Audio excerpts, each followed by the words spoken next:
Yes. நான் கொடுத்த healthy Pavul menu prepare பண்ணி அப்பா டெஸ்க்ல வச்சிட்டியா? எஸ் வச்சுட்டேன். You're the best. I hope he likes it.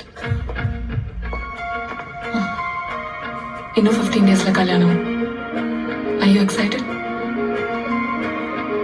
Are you ready for the cocktail party tomorrow? Dad's gonna be introducing you to the who's and who's of the world.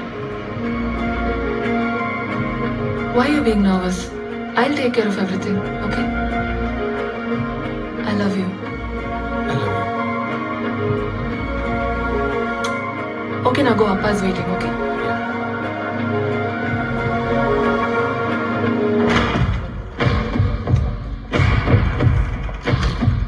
Good morning sir. Good morning மகன். மீரா நீங்க வர சொன்னீங்கன்னு சொன்னாங்க. S, இந்த healthy food மெனுல எனக்கு கொஞ்சம் doubts இருந்தது. Meera design பண்ணுறது அதெல்லாம்